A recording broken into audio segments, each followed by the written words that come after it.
Bah sampeyan nek ngerti anake bapak sing terakhir niki, ora percaya nek anake bapak. Pikiran sampean mesti bapak niku selingkuh. Lho. Kok selingkuh piye to, Gong? Anake beda karo awake dhewe kok. Seneti bagus dhewe. Bagus. Nggih. Sampeyan nek ning ya cetha pirsa, Nding. Sampeyan nganu to kali Ndara Janaka pun apal pasuryane to? Iya, ngerti. Mirip. Mirip Ndara Janaka. Niki kula malah semelang e. Lho, semelang perkara apa? Saploke senet dipek kali bapak dadi anak niku kok bojo kula ora tau nang omah. Lah nek ndi, Gong? Mbah kerep nang omahe bapak kok gek nglenceri senet kuwi. Maksudnya bojomu seneng karo Bambang Senet lho, Bang. Heeh, ketoke. Ha kowe piye? Arep tak keke kok. Lho. Arep tak keke. Heeh. Amergane wis males. Jelek. Lho, kuwi sing kaya ngono kuwi sing ora apik. Biyen kuwi pilih-pilihanmu kok saiki jelek. Salahe saya suwe-suwe saya ora iso omong. Bojo kok suwe-suwe ora iso omong. Mbah kowe kena penyakit corona lho, Tru. Corona iku dudu penyakit bisu kok lho, corona. Corona iku komunitas rondo anyaran. Dadi bojoku arep tak lebokke dadi komunitas kaya ngono kuwi. Lambemu kowe modaro. Cuak gedhe cengelmu ae. Ana wong urip apik-apik kon modar. Lah terus wigatine, lah sasamunipun Bambang Senet menika dipun aku dening anak. Sawetara Bambang Senet menika mapan wonten ing Karangkadempel. Terus jebule Bambang Senet menika nuwun sewu, meneng-meneng matur karo bapak. Nek Bambang Senet niku pengin rabi. Bareng bapak niku nakoni karo Bambang Senet, "Lah sapa le sing arep tok rabi? Anake sapa? Apa tangga desa? Apa pancen saka Karangkadempel kene?" Bambang Senet niku prasaja, "Mboten, Pak. Kula gandrung kula kepengin rabi kali putra Ndarawati sing nami Endang Loro Temon." Bapak niku apal kali putra Ndarawati, terus dawuh kare kula, "Truk, coba kowe sowan ning Ndarawati. Apa Sinuwun Kresna kuwi kagungan putra sing jenenge Endang Loro Temon?" Nuwun sewu sowan kula menika nanjihaken menawa saestu panjenengan kagungan putra ing nami Endang Loro Temon. Petro, dalem aku uga darbi anak angkat. Nggonku nemu uga ning sanggar pelanggatan. Lho. Estu niku? Iya, Petro. Namine Endang Loro Temon. Putri? Iya, wadon. Sampun dewasa? Ya wis pantes yen to omah-omah tegese wis ndungkap dewasa. Weh, lah kok kaya iki kaya digawe karo sing kuwasa ya, Gong. Bapak duwe anak wong lanang nom-noman muda gedhe mongko wis ndungkap anu palakrama. Sinuwun Prabu Ndarawati ya kagungan putra angkat wujute putri. Berarti betul. Heeh. Jenenge Endang Loro Temon. Heeh. Wis cekak-ceket terus.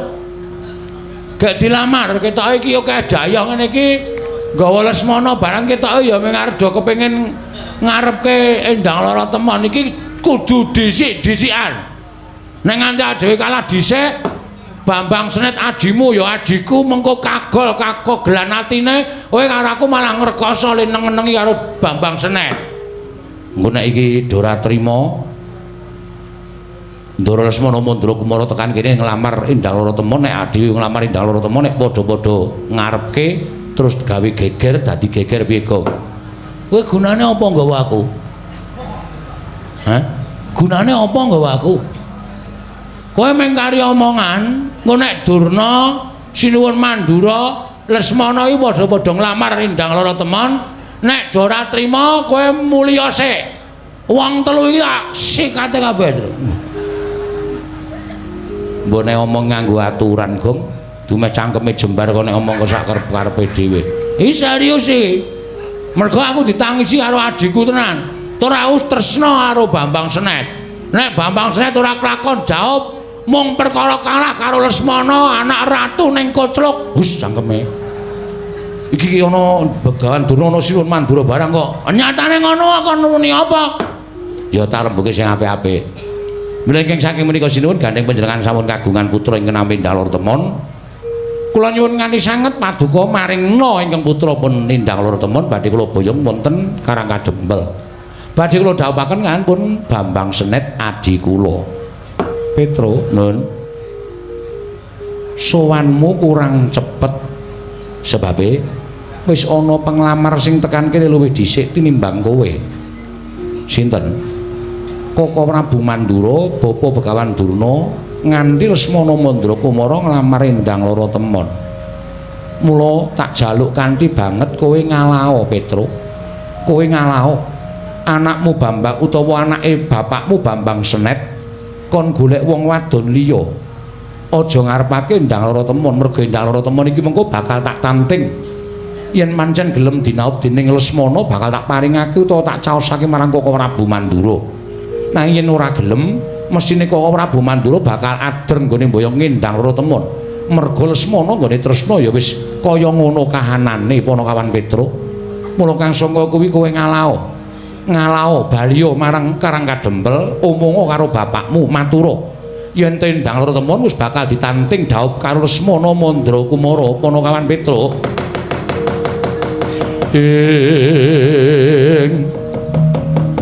Jaja muntap lir kenetap duka yayasinipe netra kocak mundar andir mundar ya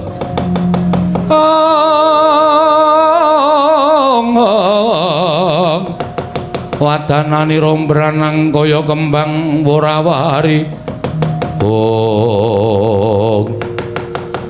Bagong kok menyat saka nggone lungguh tumuli jumeneng padha karo Nata Ndarawati ateges kowe wani karo Sinuwun Ndarawati ya pepundhenmu aku sirmu piye karepmu piye Bagong ngene Sinuwun lho ora basa sorry ngaten niki perkara ora baen-baen lho niku perkara nyawa lho nyawane sapa nyawane adik kula Bambang Senet najan Senet niku matur karo Bapak Semar nek kepengin rabi karo Endang Lara Temon ning Senet niku curhate kali kula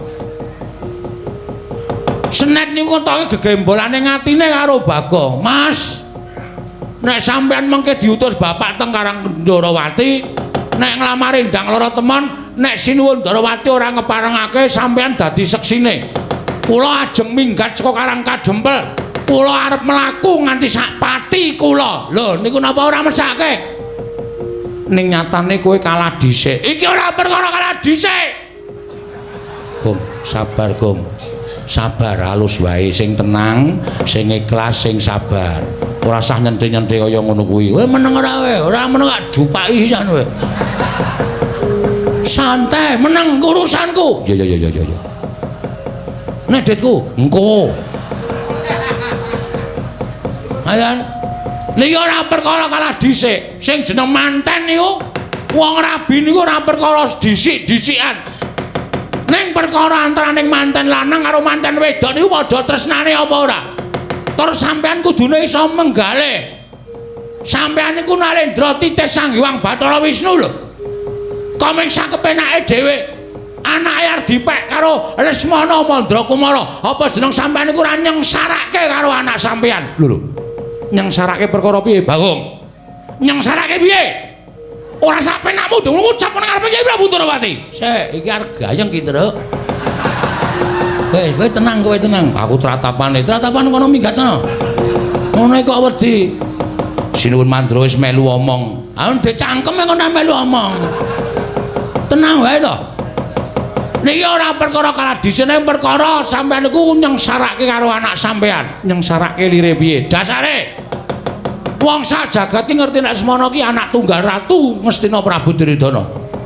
Nek wong sak donya niku ya aja ngerti kabeh. Nek Lesmana niku nuwun sewu, anak ratu ning rada kocluk. Apa sampean ikhlas? Anak sampean Endang Lara Temon dipek karo anak ratu ning rada petuk. Apa sampean ki mang pikir? Saniki mang petung. Bambang Senet niku bagus. Ora bentuke ora kaya kuyok, ora kaya Petruk, ora kaya Gareng. Ning bagus ganteng. Nek entuk anak sampean arep Semar ki wong kere, arep Semar ki wong ora duwe. Secara lahiriah, waduh. Iki. Panjenengan Semar niku kere, ning batiniah. Semar niku titising Sanghyang. Sapa, Tru? Ambo. Lali ya. Ya Madipati. Ngawur. Brama. Ngawur. Mandra Kumara kula nuwun sewu mbangane kula bali kelangan adi. Luwung kula mati teng mriki tak wujuti. Lho.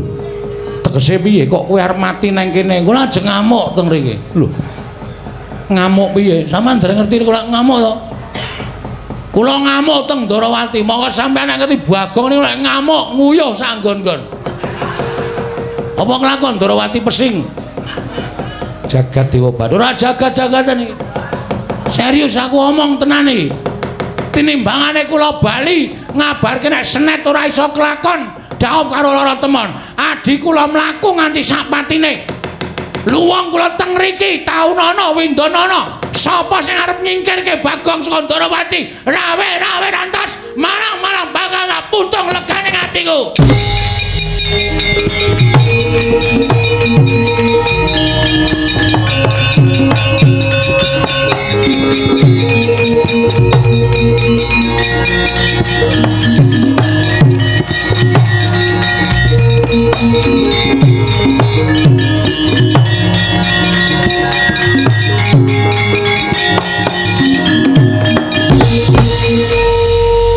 maring jajaran syukur karing bawana iblis lanat wah gugu karepe dhewe wah lah kowe ngatasi derajate gedibal pitulikur wong elek nyolok mripatmu Bagong ndrewili ucapake grojogan nyerwete kaya bethe sepun bawa tegalan Bagong diar kowe apokmu wong nek omongane ora tau ditata ya entu-entuane kaya ngono kuwi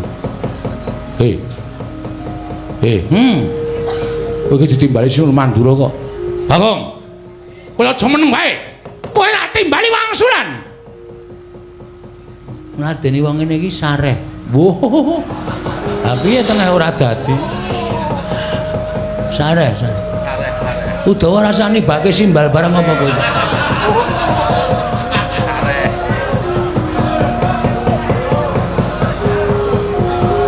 lho njaba wis gayeng kok ayo sing arep linggo sing mburi mulih lho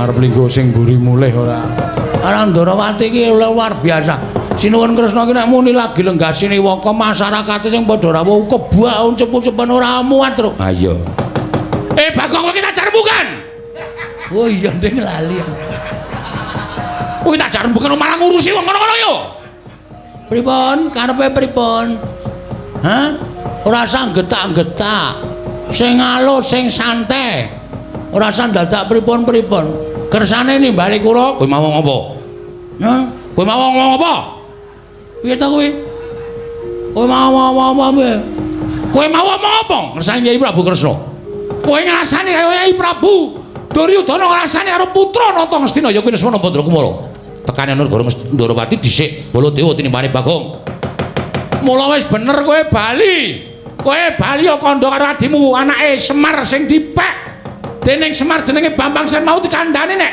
endang lara teman bakal digarwa dening Lesmana Bandrakumara yo lho mulih yo Gong yo ayo mulih aku wis tratapan iku Gong gagah wah anggere cerewet idoni tenan lho wis ta iki perkaraku Sinuwun Mandura ki nesu aku ngerti apa kaya ngene kok nyanyi iki nesu ngene iki nggo nek nganti duka tenan tak tandangane santuy waduh santuy ya santai ora ngerti basa milenial pripun kersane kowe bali nek kula bali adik kula lara ati adik kula mati kula mau nek kon bali tegese nek ora bali wani karo Baladewa nun tegese kowe nek ora bali wani karo Baladewa nek kowe ora gelem takon bali tegese kowe wani karo Baladewa ya ngono wae piye kowe piye ta iki ora tahu ngerti kondange Bagong tuh nggak pernah takut sama siapapun asal Bagong benar dan berada di jalur kereta api ora tau somong kok ngawur nek kula ngladeni karo adik kula mbelani karo adik kula niku tumrap kula bener wong kula niku kakang dadi nek nganti adik kula menika mboten nglakon dhaup karo endang lara temon kula bali dadi jalaran patine adik kula getuni urip kula selawase urip luwung kula mati teng mriki walah dalah uga tegese wani karo Baladewa sing tak wedeni apamu wah kuku karepe dhewe wani karo Baladewa ngendi papan neter kate dayan diar Aku wedi tenan kok iki kok. Aku tak metu dhisik kok. Bareng. Hah? Aku tak metu dhisik. Bareng. Engko nek kowe sik aku gelo. Saedan ora. Bareng to wong iki kakangku kok ora gelem bareng to. Dia. Nanti papane wong netrek kadidayan. Nek pancen wani karo Baladewa ngendi papane wong netrek kadidayan. Nuwun sewu nek jane niki ora apik dienggo gelut ora apik dienggo gegeran. Ning gandeng sampean nantang kali Bagong. Oke, ora masalah. Dikira kula wedi nek digetak Ratu Mandura Prabu Baladewa. Ayo, nanti papane netrek. Ayo, dijajal kowe karo aku menang ndi?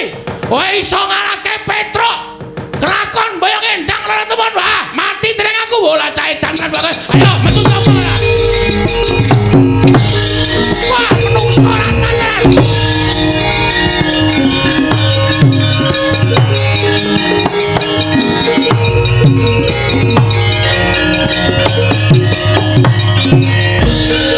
Wong edan.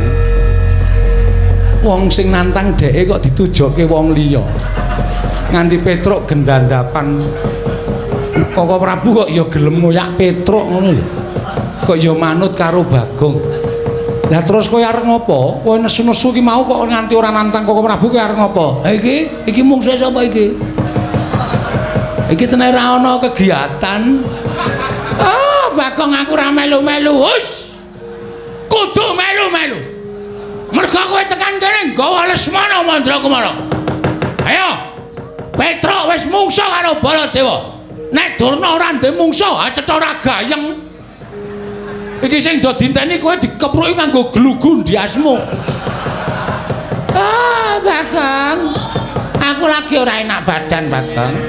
Aku lagi mau nek kon perang, wis kudu perang. Ayo, kowe pokoke kudu gelut karo aku. Petruk mungsuh Baladewa nggo ngapa? Durna meneng wae. Oh, Bagong aku ora perang, aku mau perang tenan Bagong. Aku kesel tenan Bagong, ora gelem metu njaba. Atok kene-kene. Karepmu piye ora gelem metu kowe sing marahi Lesmana Mandrakumara nglamar Endang Raratemon. Aku brabret tenane, ora minggat aku sing arep minggat.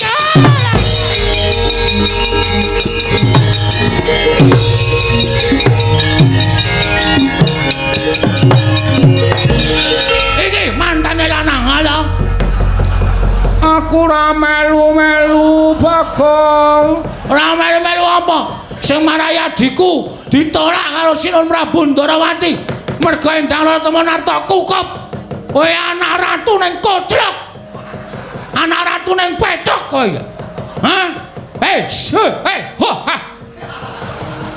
Diseneni kok mripate ngengetke ngisor. Ngengetke mripatku. Matamu gede banget.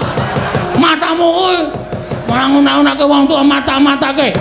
Ayo, ora semingkir saka negara Ndarawati Bagong sing arep ngamuk karo kowe.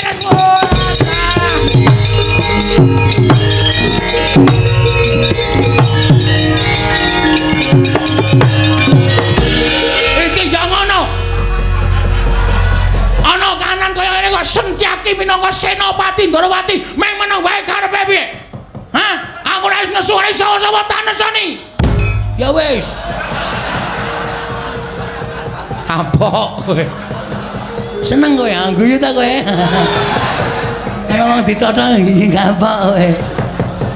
Mboten Raden? Wani yo. Mboten. Udaya ngono, prek. Ya wis, wis.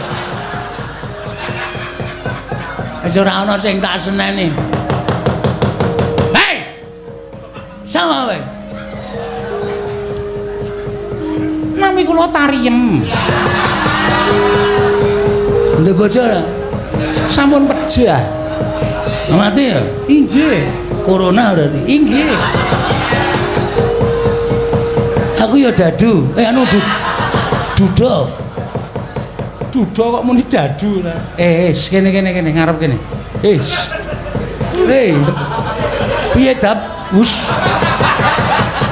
Kok kaya wong omongan ning dalan wae ora Bagong ora edan. Sampeyan kudune adil sinuwun. Ora terus kaya ngono kuwi Dimas sing rawuh kakange.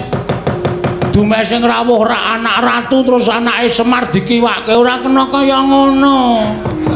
Endang lara temen niku janjane kudu ditimbali mriki terus didangu. Gelem karo Bambang Senet apa Lesmana Mandrakumara. Adile kaya ngoten kok terus bareng Bagong sowan nglamarke adi kula kok kon mule niku teng ati lara. Arep kula niki sesuk le asok tukon paling pol. Niku ora kaya sing mangharapke. Ning sing jeneng wong dadi manten iku ora kok perkara akeh asok tukon, ning perkara tresnane antaraning manten lanang lan manten wedok. Iya. Heeh. Lah terus apike piye? Endang ora temen jak mriki ditari. Gelem ro Senet apa gelem ro Lesmana?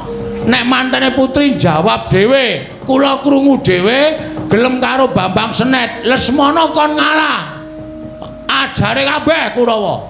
Nek mengke pilih Lesmana, kula ora arep wani napa-napa, kula tak mundur. Udawa wonten timbalan. Anakku Bak Endang lara temon timbalana mrene lho ngislaken dawuh. Nah ngono tegese adil ora ngono.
Yutama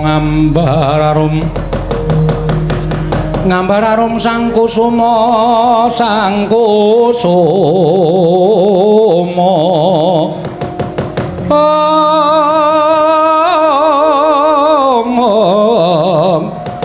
gembrang-gembrang yen ngandika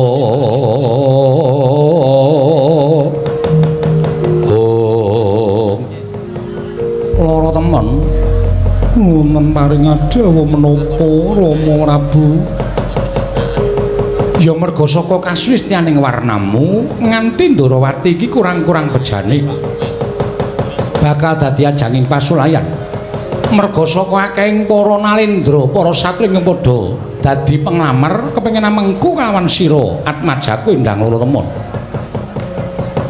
Rawuhing Kaka Prabu Mandura nganti manten saka Ngastina ya kuwi Lesmana Mandrakumara bebarengan karo sawane Panakawan Petruk apa dene Bagong ingkang kepengin nglamar kelawan Endang Lara Temon bakal dijodhokake kelawan majaning Kyai Semar putra angkat ingkang jeneng Bambang Senet Ger Cahayu. Ing antaraning loro mau sapa ingkang bakal mbok pilih supaya sirep genining peperangan ingkang tumandha ning Projing Ndarawati? Rama Prabu piye? Mestining manah kula mboten badhe pilih-pilih dhateng sinten kemawon menawi menika sampun pinesti jodho dawuh kula tartemtu kula tamung nderek ya.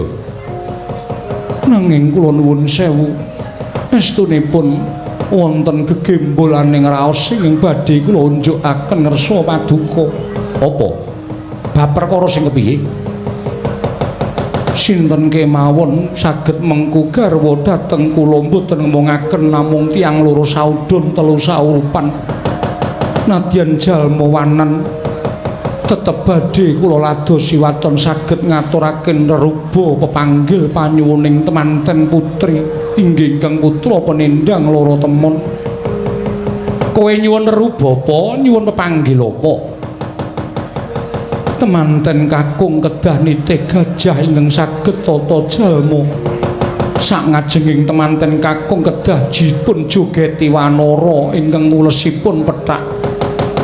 Winggingipun kedah wonten dewa bagus tuwin widodari setunggal dewa sakjodo tuwin gamelan Lokananta klayu klepu dewa ndaru gedang mas debok swasa pupus cindhe parijata kencana.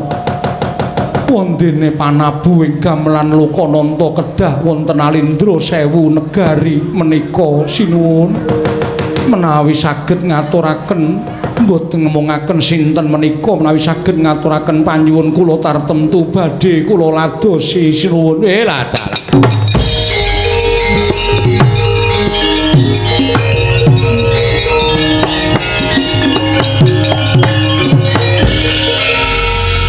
Kagongan krungu dhewe to kowe. Wah, wis sulit iki. Sulit kuwi apa? Asu jengkelit. Sulit kuwi angel. Lah sebabe manten lanang kudu nitih gajah sing iso tata jalma. Waduh, mongko saiki ora ana sirkus. Ngarepe kudu dijogeti kethek putih. Ingkang joget ana ngareping temanten. Anu apa jenenge temanten lanang? Mburine dewa sakjodo niku tegese dewa sing ayu ale widodari sing dewa sing bagus ale widodari sing ayu to? Iya. Gamelan Lokananta wajan. Mongko perunggu ning iya. Nek wesi ora entuk. Mongko kelurahan kae duwene ming wesi Kiai Drim. Kiai Drim dengkulmu mlocot. Sing nabo para dewa. Terus napa? Kayu klepu dewa ndaru gedang mas debok swasa pus cindhe parijata kencana. Kayu keplu klepu. Ora guyu ratu kok guyu. Lah wong kowe iki ndagel kok kayu klepu ora keplu. Kayu klepu dewa ndaru gedang mas debok swasa pupus cindhe parijata kencana. Engko gek sinom udu. Sinom parijata, ora nganggo sinom parijata kencana. Sing nabuh gamelan Lokananta kudu ratu 1000 negara. Wis, Net. Rasida rabi, Net. Wis yo golek sinden sing tuwa-tuwanan wae, Net. Nggo gajul-gajulan. Bangane golek anak ratu ora kelakon. Gelem ranet wis engko tak tepungke Prastiwi. Asik tenan ya. Nek arep mati nom ya peken kowe. Glundung-glundungke beres wis ora. Bangane entuk endang lara temon kok dadak ngrekoso golek gajah, golek kethek, golek gamelan. Bapak iki kayane sepira to, Net? Bagongan, aku percaya bapakmu ki wong pinter. Bapakmu mesti ngerti karepe anakku endang lara temon. Wes, mengko ndak bapak malah kokean mikir, malah stroke. Ora mung kelangan nadi, kelangan bapak barang malah ngrekoso pon. Sekecake sinuwun kula tak medal jawi tak ngewangi Petro nek enten apa-apa ndak Petro malah mboten wonten sing ngewangi. Ya sing ati-ati.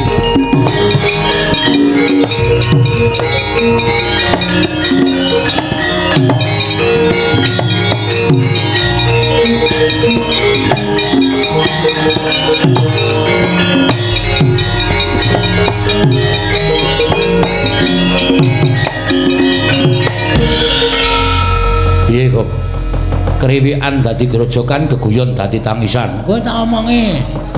Kowe apike rasah perang. Mergo iki aku wis nampa sabdaning Sinuwun Prabu Sri Bathara Kresna.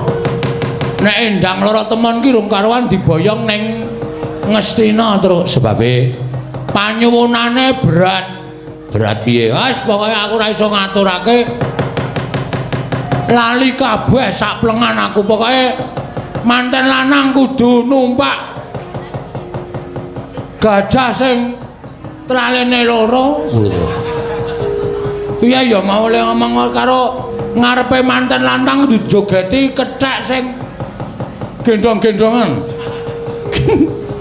ora ngawur to Gong lali aku terus gamelan Sang Hyang Dream ditabur ratu 1500 apa piye mangono ora dong apa kae ning Sinuwun Mandura Begawan Durna wis kebacut ngetapke Sata Kurawa terus iki nek kowe karo aku mundur isin ning aku gak lho nek kon perang lah kowe mau nantang Sinuwun Baladewa ki karepmu piye goleke gawean kowe kok ndak kowe nganggur e kula jeret rembelane iki ora terus iki mau iki sing temandang aku kowe nggo nek Sinuwun Mandura nesu sing tak tantang Prabu Baladewa nek liyane Baladewa nonsen mau aku temandang nek Baladewa aku sing temandang Kurawa tak singkirke nggo nek Prabu Baladewa maju kowe sing tanggung jawab wis nggo nek Baladewa sing maju aku sing tanggung jawab iki ora mung cangkeman lho Gong tak tapuk lambemu lho nek ngomong sing apik to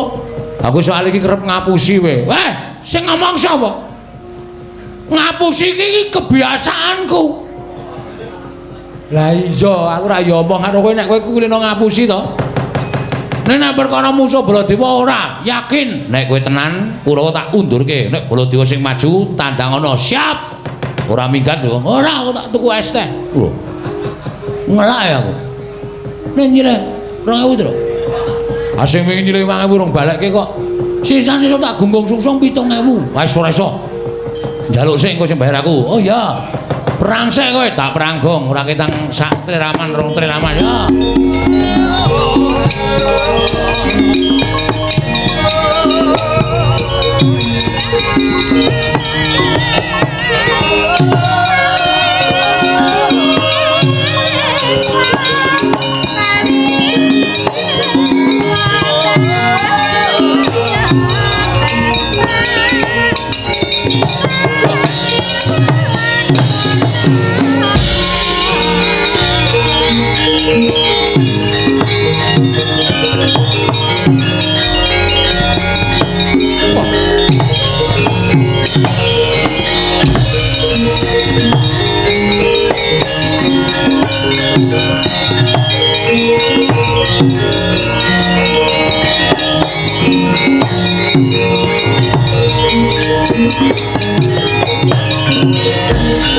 tinututi lamun katututan lamun mangsa prawira digdaya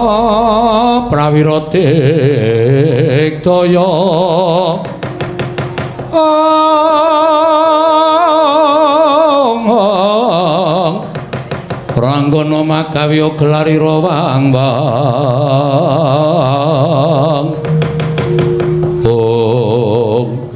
Petruk kanthong bolong Ndara Kartomarma ya ana ing ngarepe pepunden ana ngareping piyayi kowe malang kerik sampeyan degir iki ajeng napa mundurke kowe yen kowe ora gelem mundur tak bondo tak krincung sikilmu gedhe gede lak pateni Petruk lah sampeyan tekariku niku niate wis ora apik kok dadak kula tata krama arep kula tata krama ning nyatane sampeyan niate wis ora becik mesti ora urung bakal dadi pasulayan tinimbang kula dadak tumindak utawa ngetokke tata krama unggah-ungguh kula kalih piyayi nek piyayine wis ora ngerti tata krama karo Petruk gunane apa lho cok sing wani karo Kartomarma sing tak wedeni apamu wis tak niati tekan kene Ndara Kartomarma nek pancen Sinuwun Prabu Mandula gawe gedhe perkara iki Petruk sago tinimbangane Petruk bali adi kula Bambang Sret ora sida dhaup karo Endang Loro Temon gedene kula nyumurupi patine adi kula Bambang Sret luwung Petruk mati teng mriki bagus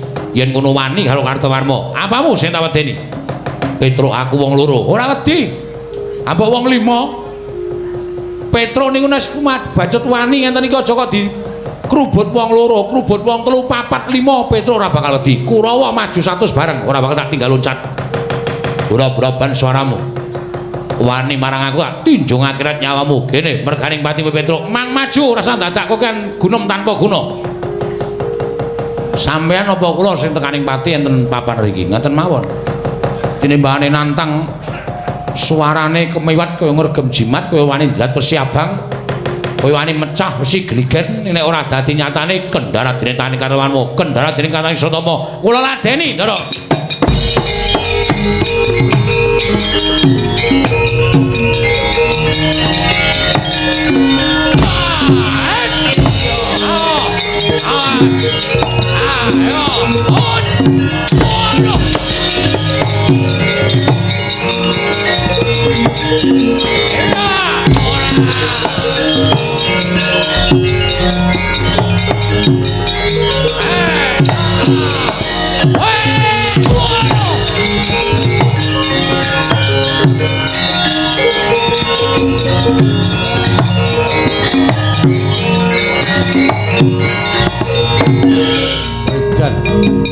Rigel Petruk malam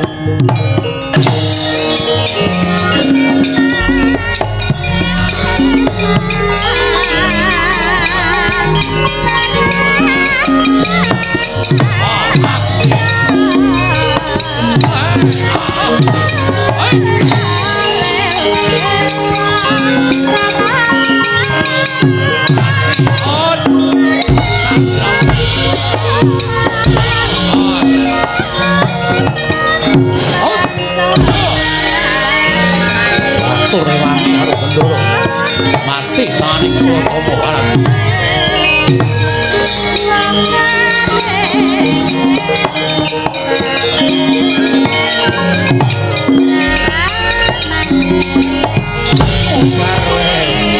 ojo mati ayo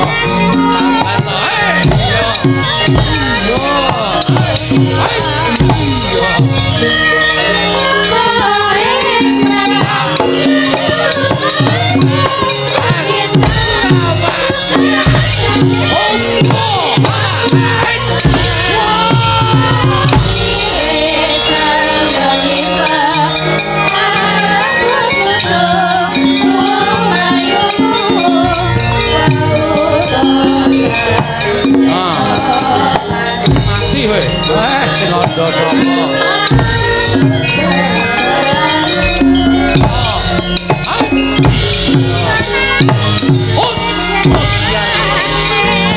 tanda meneh gong oke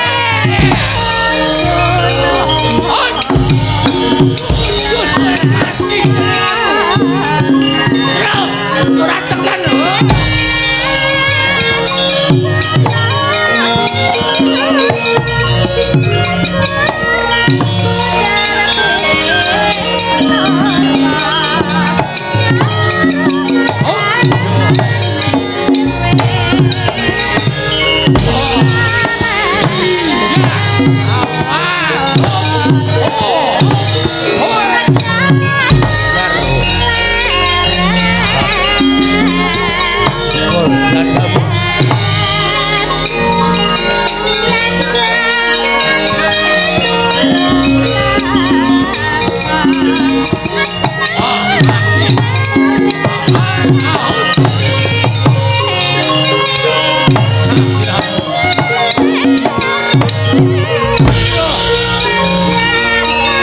setan warit gede banget men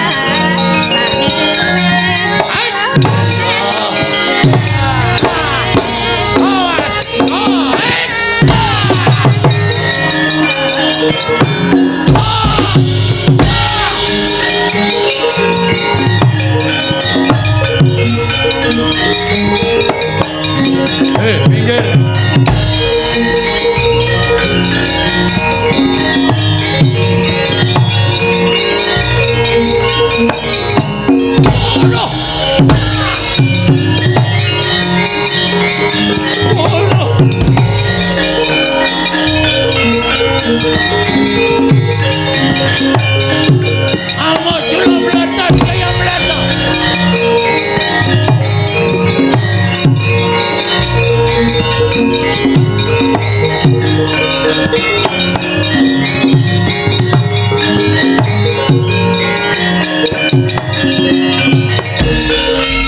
Dah pedro lagi lah Jawa. Kulawa bubal mawon ora iso kilukup jalan tu jalebut bucut. Ndara Durma ganti dacal kepala nyoto. Aja gleleng pacamu gebelo silahmu Pedro.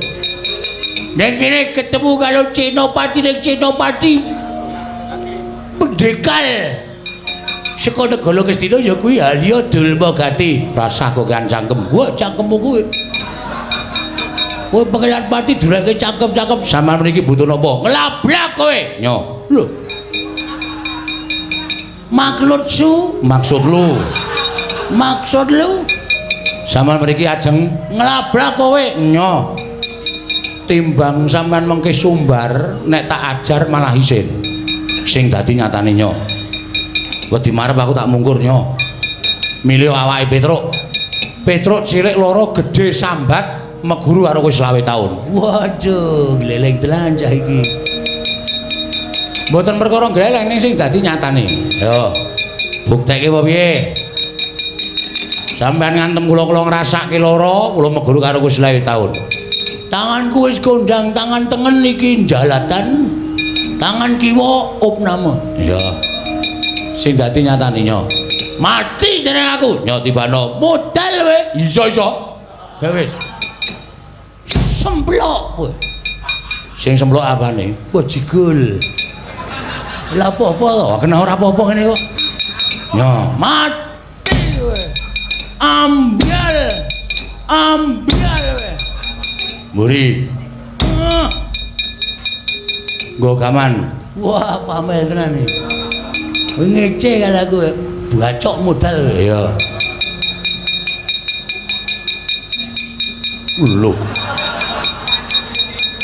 Kok nggawa cantolan korden gentulmu melocot iki jenenge celurut.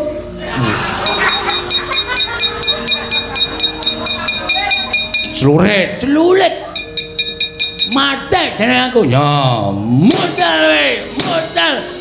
Oh iya iki lek kula kedaduk lemah ora perkara tok bacok. Wah gleleng tenan pendang. Lah ku nyilih nggone cah klithih iki. Ya. Mate wae. Wah. Berarti klithih iki gaweanmu. Wah, celewet. Tutuk botol. Ya. Kok ijo anggul. Lah apa-apa ora apa-apa. Cananane pokoke ditoke. Tumbaknya mati modal edian lah apa-apa ora apa-apa. Pedro ngopo? Aku izin bilang-bilang begaman wis ana sing tuwa ning awakmu ya saiki kowe genti mbaleso. Maleso. Aku lah bakal ganti bales. Dulmu ganti ati kala kalau ponokan Petro disialke ning surat kabar bilang bebalang ning ati kala kalau ponokan wo asal derajat.